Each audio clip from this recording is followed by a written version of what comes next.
কোনো সংকোচ ছাড়াই একটা কথা বলা যায় যে পৃথিবীর সবচেয়ে অস্থির মতির ক্রীড়া সংগঠন হচ্ছে আইসিসি। যখন আমরা যুবক ছিলাম তখন রসিকতা করে বলতাম যে বাংলাদেশের যে কোনো গ্রামের বা যে কোনো মহল্লার যে সমাজসেবা সমিতি থাকে বা পাড়ার যে ফুটবল ক্রিকেট ক্লাব থাকে ওগুলোরও দৃঢ়তা আইসিসির চেয়ে বেশি। আইসিসি হচ্ছে এরকম একটা সংগঠন যার হচ্ছে প্রায় কোনো নিজের আন্ডারে থাকা ফেডারেশনের উপরে তেমন কোনো কর্তৃত্ব নাই। কার্যত দু একটা দুর্বল রাজনীতির দেশ ছাড়া তাদের কথা কেউ শোনে না, তারা তাদের মতো বলে এবং আইসিসি মূলত চালায় দুই তিনটা দেশের লোকেরা। ফলে আইসিসি যেরকম অস্থিরতায় ভুগবে, রোজ রোজ সিদ্ধান্তহীনতায় ভুগবে, এটাতে অবাক হওয়ার কিছু নেই। এবং সেটা সেরা উদাহরণ হচ্ছে চ্যাম্পিয়ন্স ট্রফি। চ্যাম্পিয়ন্স ট্রফি 1998 সালে শুরু হলো আইসিসি নকআউট ওয়ার্ল্ড কাপ নামে। দেখেন এই নামটার মধ্যেও কত ভেজাল। আমরা কাগজপত্রে এখনো ওটারে লিখি ICC knockout world cup. Actually ওই টুর্নামেন্টের নাম ছিল উইলস ক্রিকেট টুর্নামেন্ট, আর ওই টুর্নামেন্টটা পরিচিত লোকজনের কাছে মিনি ওয়ার্ল্ড কাপ নামে। পরে আইসিসি ওই টুর্নামেন্টের নাম দিচ্ছে আইসিসি চ্যাম্পিয়ন্স ট্রফি। মানে একটা টুর্নামেন্ট মাত্র এই কয়টা এডিশন হয়েছে এতগুলো বছর মিলে, এটার নাম কত বছর বাদে বাদে তৈরি হবে, কারা অংশ নেবে, ফরম্যাট কি, কোনো কিছু আইসিসি ঠিক করতে পারে নাই। 2017 সালে এই টুর্নামেন্ট তারা বন্ধই করে দিয়েছিল। মানে এই যে এখন যে টুর্নামেন্টটা শুরু হলো চ্যাম্পিয়ন্স ট্রফির, এর আগে সর্বশেষ আসর হয়েছে 8 বছর আগে, 2017 সালে। আমি চ্যাম্পিয়ন্স ট্রফিরে বলি হচ্ছে যে আইসিসির ট্রেলার। মানে এই টুর্নামেন্টটার হিস্ট্রিটা যদি আপনি দেখেন তাহলে এই টুর্নামেন্টটা নিয়ে অস্থিরতা, এই টুর্নামেন্টটার নিয়ম কানুনে কোনো জায়গায় স্থির না থাকা এবং এই টুর্নামেন্টটা নিয়ে বারবার আজগুবি সব সিদ্ধান্ত নেওয়া, এটাই হচ্ছে আইসিসি। তবে এবার আইসিসি যে টুর্নামেন্টটা আয়োজন করলো, চ্যাম্পিয়ন্স ট্রফি আবার ফিরায় আনলো, এইটা অবশ্য আইসিসির অস্থিরতার ব্যাপার না। এখানে আসলে ক্রিকেট বিশ্বের ঘড়ি ঘুরে যেতে থাকার একটা ব্যাপার আছে এবং সেই ঘড়িটাকে কোনোভাবে থামানো যায় কিনা, ঘড়িটা থামায় একটু উল্টো স্রোতে বহানো যায় কিনা, এরকম একটা চিন্তা থেকে খুব তড়িঘড়ি করে জোরাজুরি করে চ্যাম্পিয়ন্স ট্রফি আয়োজন করলো। এবং তাদের ইচ্ছা যে 2029 সালে ইন্ডিয়াতে আবার চ্যাম্পিয়ন্স ট্রফি আয়োজন করা হবে। এখন এই পুরো ব্যাপারটা কেন হচ্ছে?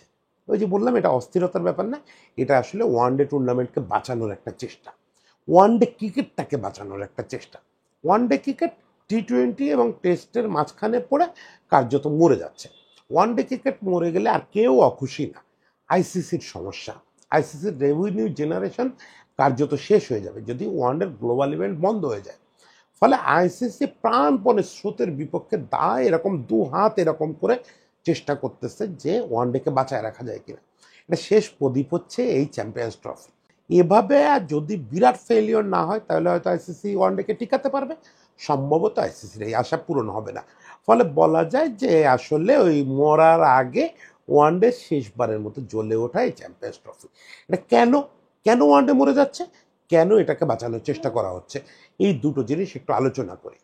দেখেন 2005-06 যখন পৃথিবীতে টি-20 জিনিসটা আসলো, তখন সবাই একটা জিনিস পরিষ্কার বুঝছিল যে তিনটা ফরম্যাট একসঙ্গে টিকবে না।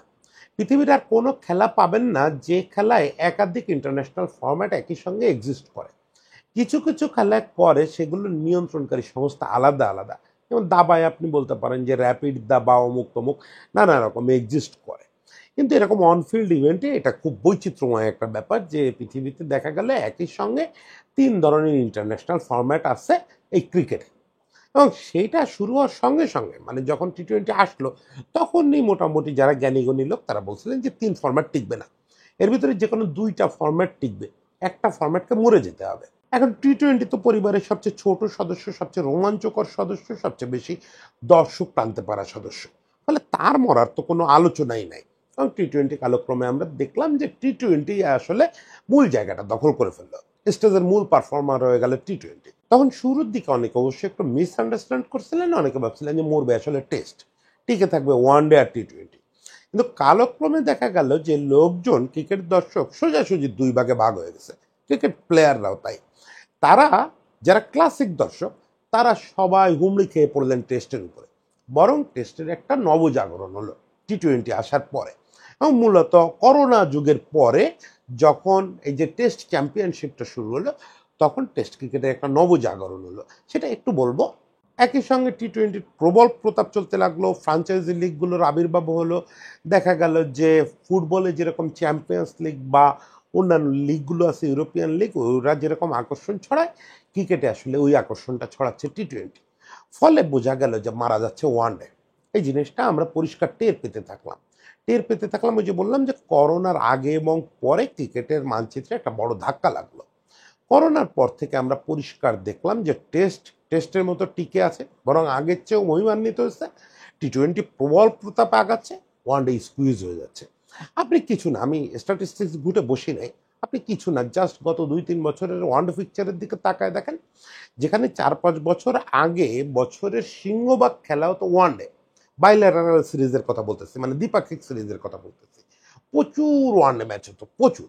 আমরা এই 5 ম্যাচ সিরিজ খেলছি, রেগুলার দেখছি 7 ম্যাচ সিরিজ। আপনি কি বলতে পারেন সর্বশেষ আপনি ট্রায়াঙ্গুলার সিরিজ কোথায় দেখছেন ওয়ানডে?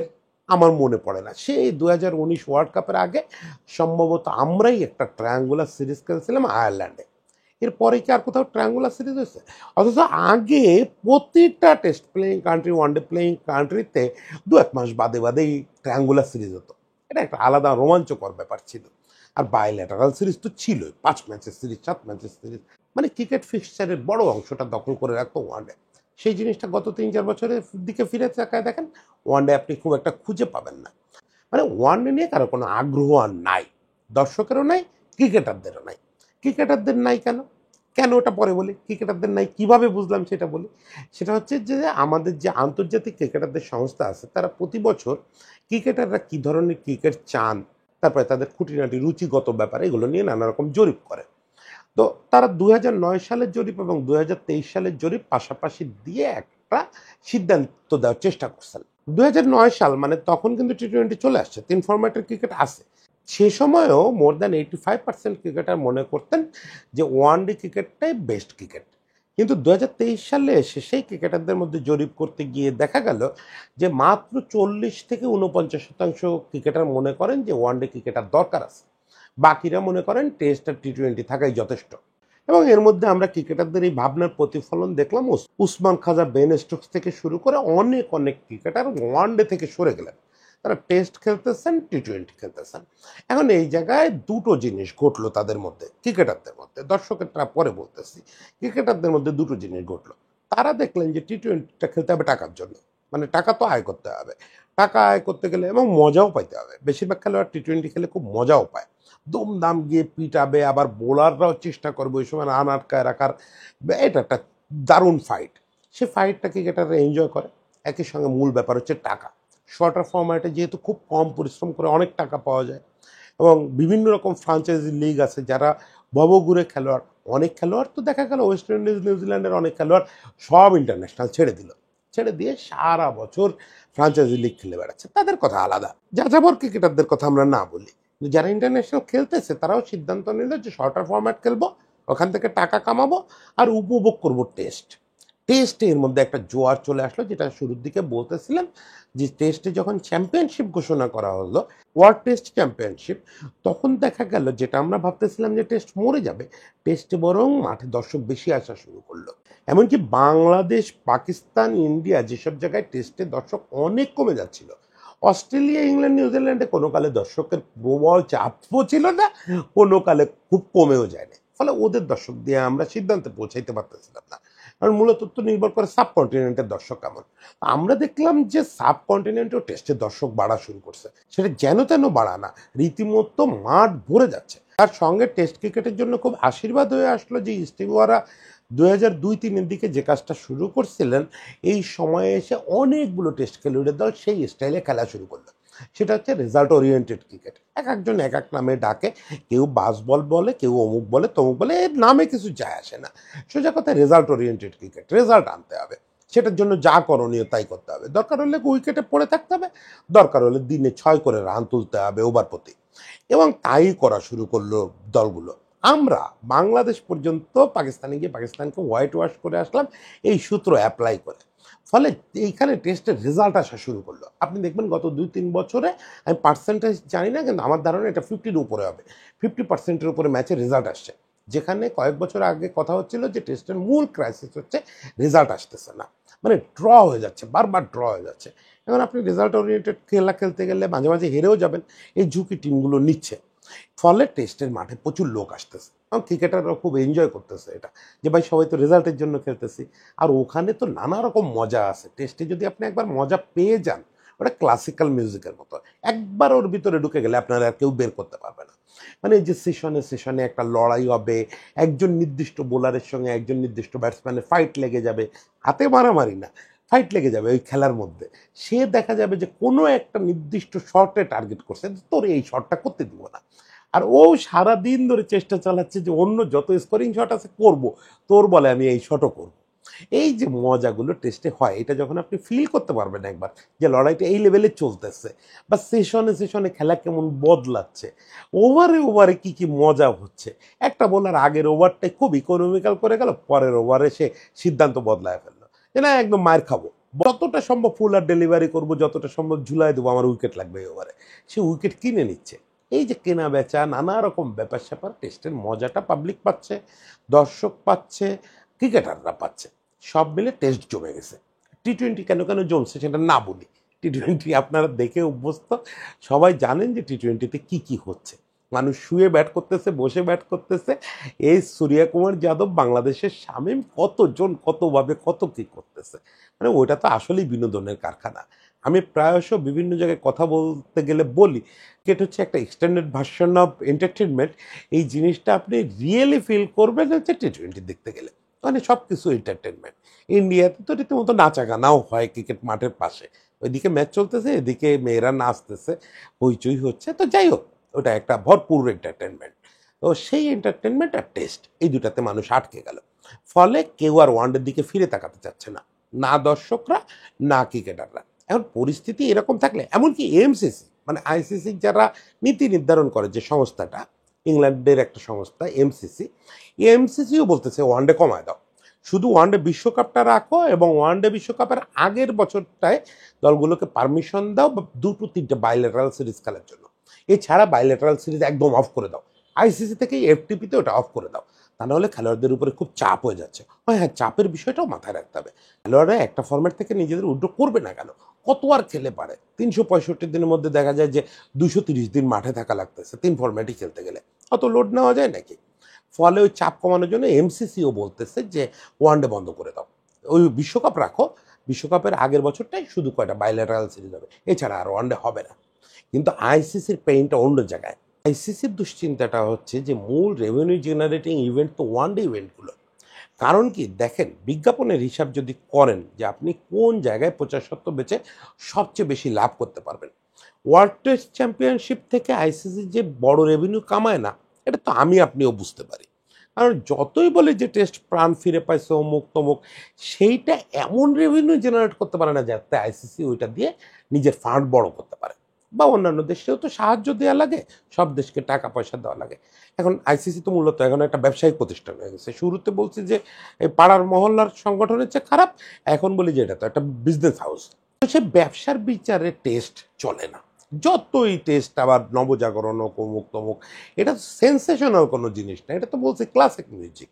এটা কিছু রুচিসম্মত লোক দেখবে, কিছু রুচিসম্মত খেলোয়াড় এনজয় করবে, ওখানে আর কত টাকা আসবে।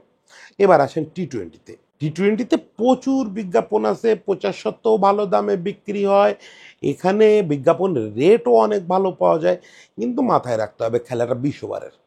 খেলাটা যখন 20 ওভারের, তখন ওখান থেকে রিটার্ন খুব কম, রেভিনিউ জেনারেশন খুব কম। আপনি টি-20 ম্যাচ যতই খেলেন। আরেকটা মজার ব্যাপার হচ্ছে টি-20 রেভিনিউটা শুষে নিয়ে যায় হচ্ছে ফ্রাঞ্চাইজি লিগগুলো, মূলত আইপিএল। আইপিএল হচ্ছে টি-20-র রেভিনিউটার বড় অংশটা খেয়ে ফেলে। এখন বিজ্ঞাপন দাতা তো সারা পৃথিবী মিলে ওই ওরাই, মানে এমন তো না যে মঙ্গল গ্রহ থেকেও কিছু সংস্থা সেইখানে স্পন্সর করবে। ওই টাটা, বিড়লা, ভোদাফোন, এরাই ঘুরে ফিরে, এরাই বা নোকিয়া। এখন তারা তো তাদের বাজেটের প্রায়টাই ঢেলে দেয় আইপিএল এর পিছনে, অ্যাজ ওইখানে রিটার্ন মাইলেজ অনেক বেশি। এরপরে যা কিছু থাকে পিএসএল, বিগ ব্যাশ, এইগুলার দিয়ে প্রায় ফুরা যায়। ফলে আইসিসি টি-20 থেকে খুব কামাইতে পারে না। আর ওই যে খেলাটা ছোট, ফলে ভিউয়ার অনেকক্ষণ বসে থাকে না টিভির সামনে, ভিউয়ারকে মাঠেও অনেকক্ষণ এনগেজ রাখা যায় না। ফলে যখন বিজ্ঞাপন দেয়, বিজ্ঞাপন প্রচারের সময় খুব কম। দেখেন ওয়ানডে ক্রিকেটে ওভারের বিরতিতে বিজ্ঞাপন চলে। একটা সিম্পল জিনিস দেখেন যে টি-20তে বিজ্ঞাপন প্রচারের জায়গাই খুব কম। ওয়ানডেতে কিন্তু প্রতি ওভার বিরতিতে একটা করে, বাংলাদেশ টেলিভিশন অবশ্য 1.5টা করে বিজ্ঞাপন চালায়। তো যাই হোক, একটা করে বিজ্ঞাপন তো চলে। টি-20তে ওভারের বিরতিতে বিজ্ঞাপন চালানোর সুযোগ থাকে না, কারণ ফ্র্যাঞ্চাইজি লিগগুলো এগুলোর জায়গায় একটু শয়তানি করে। তারা ওই ওভার বিরতিটা এমনভাবে সেট করে যাতে একটা ছোট বিজ্ঞাপন এঁটে যায়, এবং এছাড়াও তারা বিভিন্ন রকমের গ্যাপ বের করে। এই কি বলে স্ট্র্যাটেজিক্যাল টাইম, অমুক তমুক, এগুলো বের করে বিজ্ঞাপনের জায়গা তৈরি করে। কিন্তু ইন্টারন্যাশনাল ম্যাচে তো এটা করা যায় না। ইন্টারন্যাশনাল ম্যাচে টাইম তো লিমিটেড, এর মধ্যে আপনাকে 20 ওভার কমপ্লিট করতে হবে। ফলে ওই গ্যাপে বিজ্ঞাপনটা দেওয়া যায় না। ওভার বিরতিতে বেশিরভাগ ক্ষেত্রেই আপনি দেখবেন পৃথিবীর বেশিরভাগ টিভি চ্যানেলে ওভার বিরতিতে টি-20তে বিজ্ঞাপন চলে না। এখন তাহলে রেভিনিউ জেনারেশন এখানে খুব কম। এখন তাহলে আইসিসি বাঁচবে কি করে? মানে আইসিসি খাবে কি? ব্যবসা করে খাবে কি? আমি কোনো নির্দিষ্ট দেশের নাম বলতেছি না, আইসিসি খাইতে না পারলে তারা খাবে কি? এরকম 2-3টা দেশ আছে না, যারা আইসিসির টাকাই হচ্ছে তাদের মূল আয়। সেক্ষেত্রে আইসিসির গ্লোবাল ইভেন্ট লাগবে। ওয়ানডেকে মরতে দেওয়া যাবে না। ওয়ানডেকে প্রয়োজনে লাইফ সাপোর্ট দিয়ে, এইচডিইউতে, আইসিইউতে, তারপর হাই ফ্লো অক্সিজেন দিয়ে নানাভাবে বাঁচায় রাখতে হবে। সেই বাঁচায় রাখার চেষ্টা হচ্ছে চ্যাম্পিয়ন্স ট্রফি। কেন? কারণ হচ্ছে যে তারা 2023 যে ওয়ার্ল্ড কাপ হলো, সেই সময়ের আগে আগে কিন্তু 2023-এর আগেই কিন্তু এই আলোচনাটা তুঙ্গে ছিল যে ওয়ানডে গন কেস। তখন ওয়াসিম আকরাম পর্যন্ত সরাসরি একটা সেমিনারে বলছেন যে আর এটা নিয়ে দুশ্চিন্তা করে লাভ নেই, এখন এটা ছেড়ে দিতে হবে। ওয়ার্ল্ড কাপ আর চলবে না। খুব জোর আপনি এই 4 বছর পরে একটা ওয়ার্ল্ড কাপ করে একটু আনন্দ পাইতে পারেন, কিন্তু স্থায়ী কিছু চলবে না। 2023 ওয়ার্ল্ড কাপ এই জায়গাটা আইসিসির কর্মকর্তাদের একটা নতুন প্রাণের সঞ্চার করলো। অ্যাজ 2023 ওয়ার্ল্ড কাপটা হলো ইন্ডিয়ায়। দেখেন, ইন্ডিয়ায় যদি আপনি ক্রিকেট টুর্নামেন্টের নাম করে আমারে আপনারে এরকম কয়েকজন লোককে মাঠে নামায় দেন, তাও গ্যালারি ভরে যাবে এবং টিভির সামনে প্রচুর লোক বসে থাকবে। কে খেলতেছে কি খেলতেছে কোনো ব্যাপার না।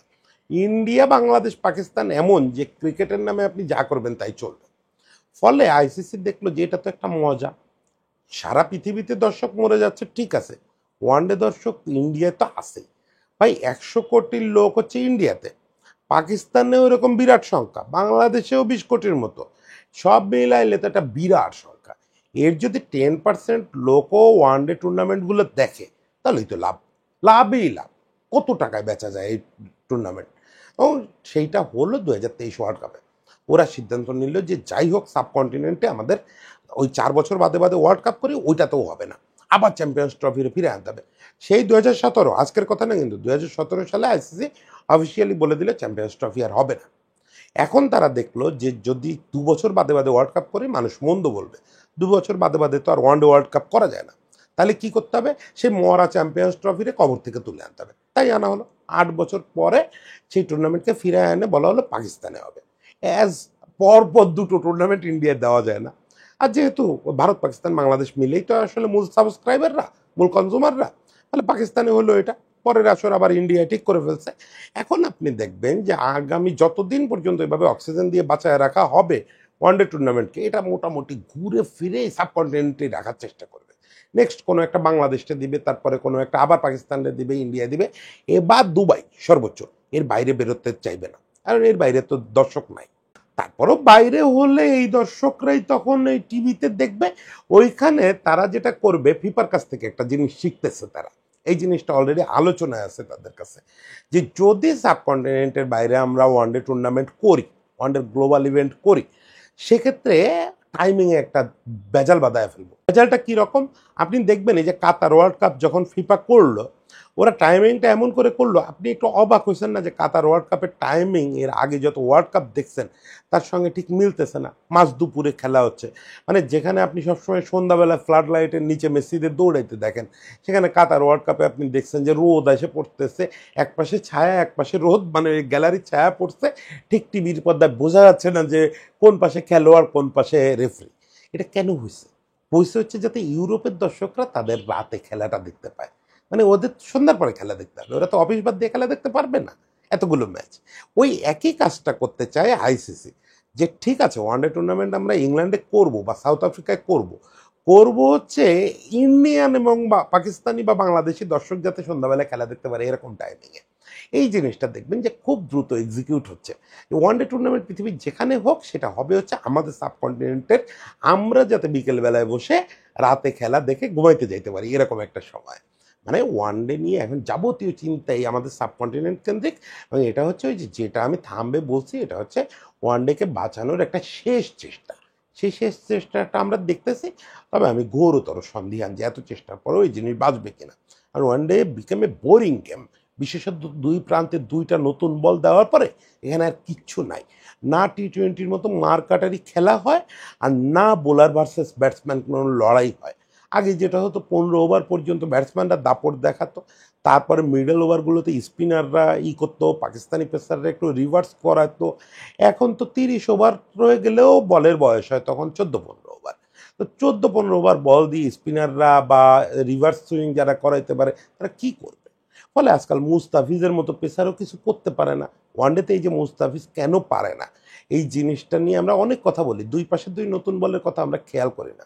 মুস্তাফিজের তো বল গ্রেপ করাতে গেলে বলটার একটু পুরনো হইতে হয়, ও নতুন বলের চেয়ে পুরনো বলে স্বচ্ছন্দ বোধ করে। দেখবেন ও ডেথ ওভারে one of the best bowler ছিল, যে সময় ভালো করতো তখন বল তো সত্যিকারে পুরনো হতো। এখন তো 50 ওভারেও বল পুরনো হয় না। যাই হোক, মূল ব্যাপারটা হচ্ছে ওয়ানডে টিকবে না, সম্ভবত টিকবে না। তারপরও প্রার্থনা করি যে আইসিসির এই দিবার স্বপ্ন সত্য হোক, ওয়ানডে টিকে যাক, অ্যাটলিস্ট এই চ্যাম্পিয়ন্স ট্রফিটা সফল হোক। সবার জন্য শুভকামনা।